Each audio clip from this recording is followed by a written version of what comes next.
Hi you guys, and welcome back. My name is Louisa McHugh, and today I'm going to take you on a little trip down the coast of Southern California for a little seascape painting. There are a couple things that we're going to need for this one. So before you get started, have on hand a little spray bottle to do some spritzing. I have my synthetic squirrel tail mop brush, Raphael, just as good as the natural brushes, but more durable. I also have one of these brushes that has the scraper tip at the end. We're going to need that. It's a good idea to practice your scraping before you actually do it on your painting. So we'll get to that later. And then also I've got some white gouache to cheat a little bit at the end. So before we get going, I just wanted to remind you to like and subscribe, and there will be more of these free lessons coming in the future. So go ahead and grab your sketchbooks and your pencils, and let's go down by the water. So over here is an area where I often go walking, and I've had my eye on this beach for some time. I love the tree sticking up on the side of the cliff there. And here is the value study. So after I've got my value study, I sit down and do my drawing. And if you need to pause the video, stop, do the drawing. And then here are the colors for today. Got Rose Madder Lake, Sennelier Yellow Deep, Chinese Orange, French Ultramarine, Phthalo Green, and also Payne's Gray. And first mix, we're getting ready to do our wash, so we need to get a lot of this color going. I have my mostly orange with a touch of rose, and just bring in a drop of the French Ultramarine to dull it down a bit. So make sure as you're going along with your wash, you have tons and tons of water, and you're on a little bit of a slant so that gravity is pulling it down, helping you out, and you've always got that bead of water forming at the bottom. As long as it's wet enough, you will not have to worry about getting lines.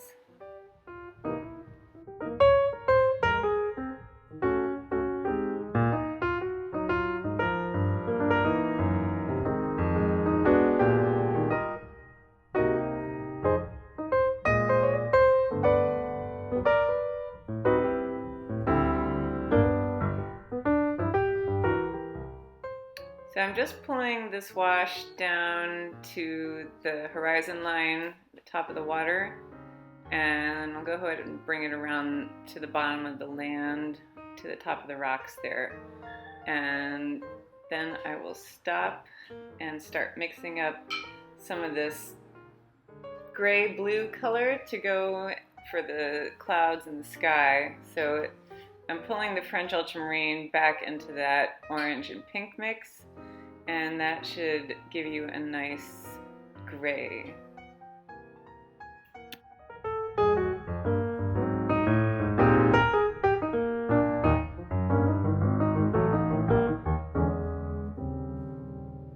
So you can see I'm pulling the clouds using brush marks that are kind of in cloud shapes. And if your paper starts drying on you, get your spray bottle out and just give it a little spritz. And there we go.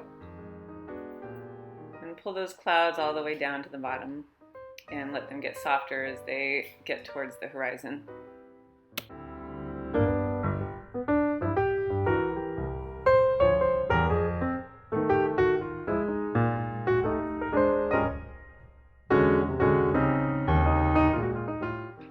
So next I'm going to start doing the water. So I have that phthalo, and I'm just adding a tiny touch of orange to dull it down so it's not too bright blue. And then I start pulling that to the water's edge, and it's okay if it touches into the wet paint up there. That'll give you a softer horizon.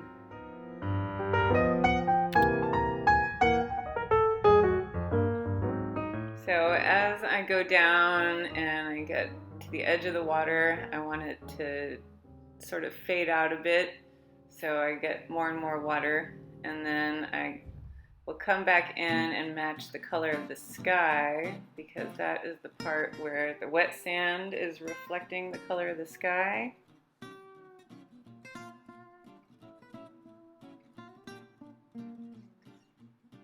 And then I'll come over and mix up some sand color. So make brown by mixing orange and blue, and use the French ultramarine blue because the phthalo will turn green.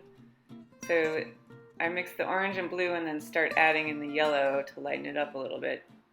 And that should give you a nice sand color. So I'll pull that around the bottom.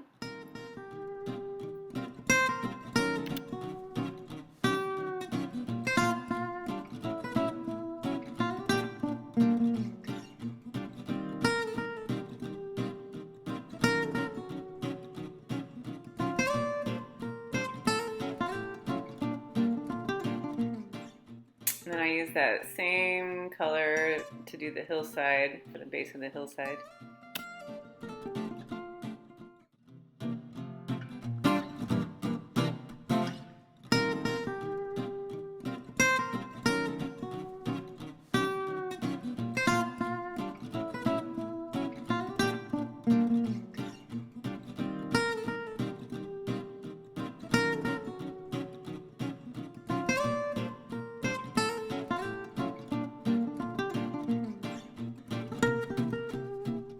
And then I'll mix in a little bit of the green, and I'm using the French ultramarine with the yellow to make a nice forest green. You can drop in a touch of orange too if you want to make it even more olive looking. And then I'll just dab the green straight into the wet paint and let it blossom out and form its own little interesting patterns in there.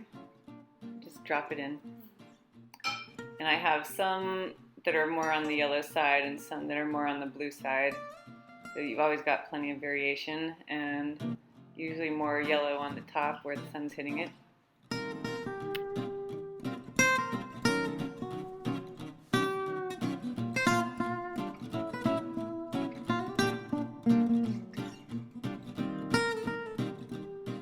And then I'll take my spray bottle and spritz along the side over here, and I will let the paint flare out into the spritz marks, and that gives you those little shrubs on the side. And then, give stuff a little bit of a drip if it's getting too watery, and you'll get all sorts of interesting things forming on its own that way.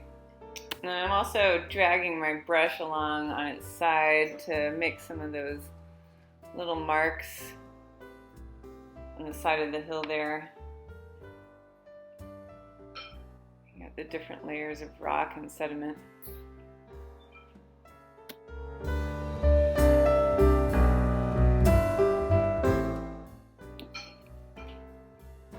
So next I'll start putting in some of the darks, and here I'll even add some Payne's Gray to my green mix to get the really dark areas for the shadows. The base of the trees and under the houses there.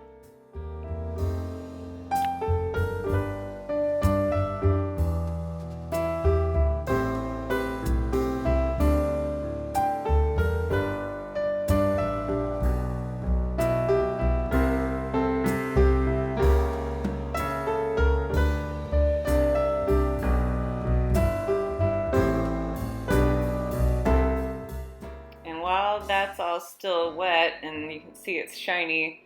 That's when I come in with the back of that scraper brush and pull in my little white trunks that way. So this you should probably practice before you do it on your actual paper, because if it's too wet, all the paint will go right back into your mark, and if it's too dry, it won't make a mark at all.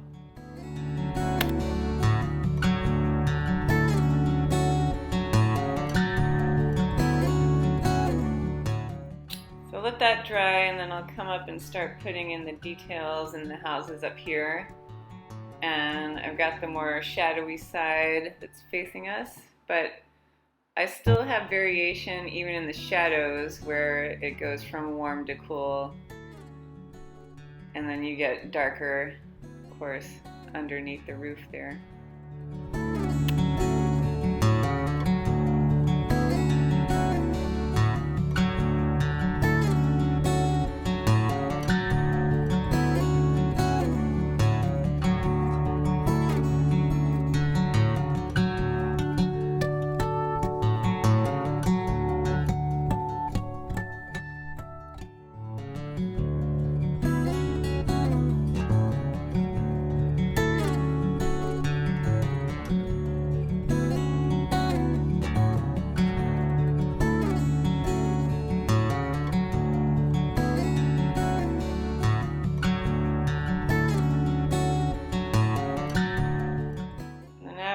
doing the details in the houses, I'll also start putting in those trees up there that go in between them and behind them.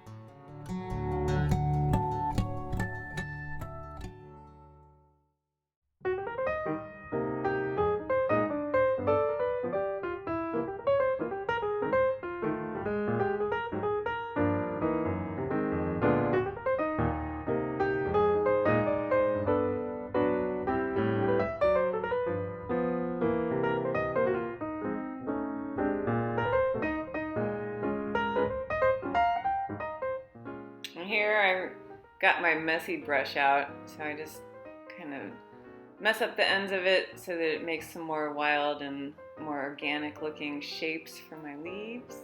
And again, lighter on the top and darker on the bottom underneath where it's shady.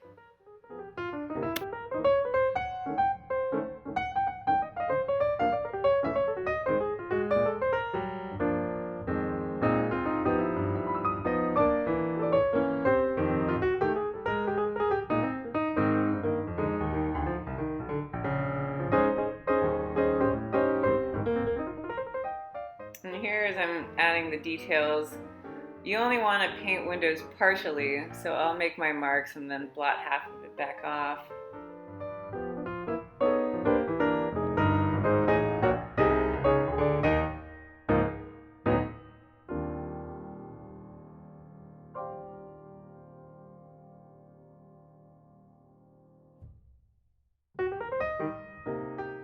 So now I'm going to mix up some darker blue to go over the water. So I'm using the French Ultramarine and Phthalo now, and bringing in some of that orange to dull it down a bit. And I'll do this mostly dry brush, kind of scrape over the top so that some of the other blue shows through underneath.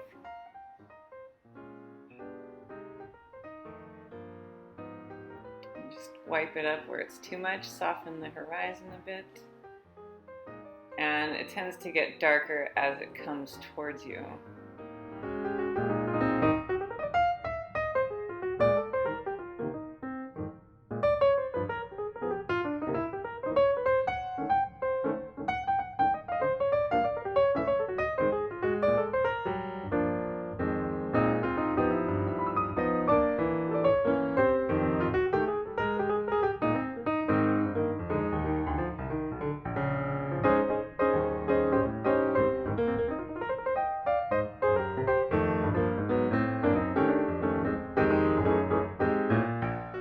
So once I've scraped in enough water, I'm going to start doing the rocks, and that's just some muddy gray mix from the bottom of the tray, and I'm using my brush to kind of scrub away some of the bottom of the hillside there so I can get some sort of jagged looking rock formations.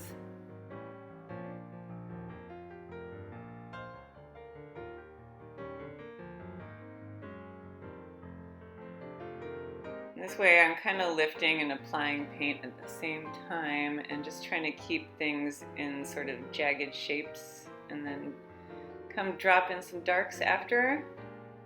Just the Payne's Gray to get really dark.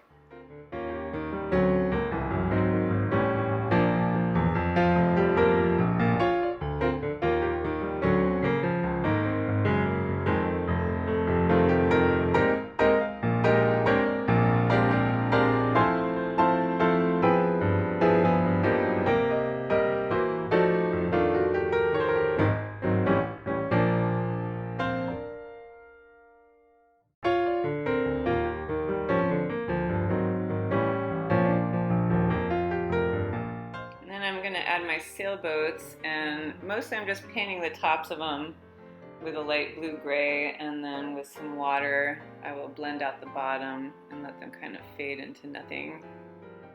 Makes them look farther away. And then I'm going to scrape in this darker sand layer, and with the dry brush, if you let it have some holes in it like that, then it makes it look like the foam. And I'll smooth out the bottom edge.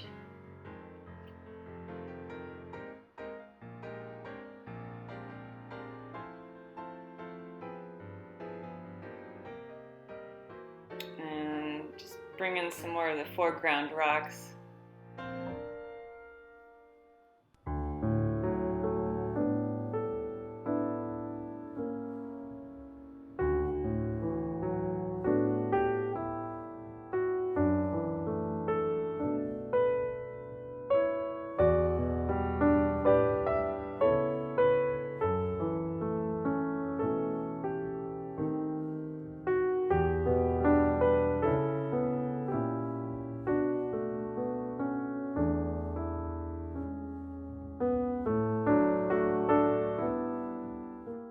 And then I add on a couple little taps of sprinkled paint there and just kind of covering top area with my hand so that I don't get black dots where I don't want them.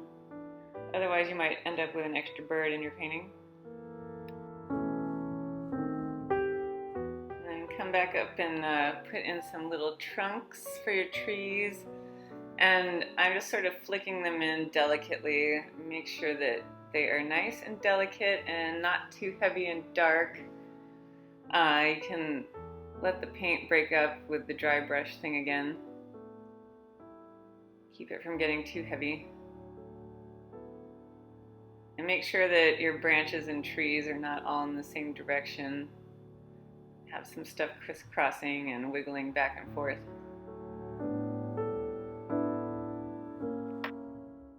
Then we're going to come in and do our teeny tiny little people, and these guys will help give you a sense of perspective and scale, and so they've got to be really tiny. So I start with the body and then add a head on top so that it doesn't make the little guy too big.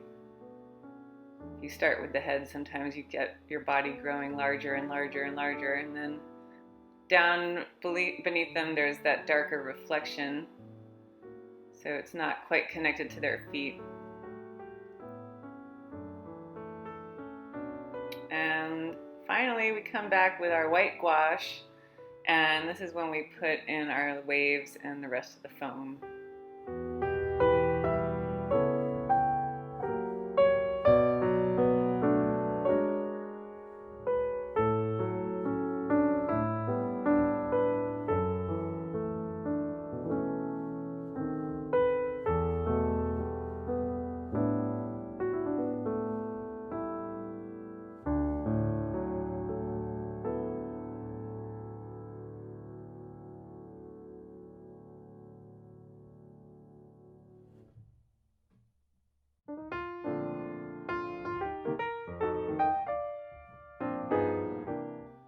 And so there you have it, guys. That's just about it.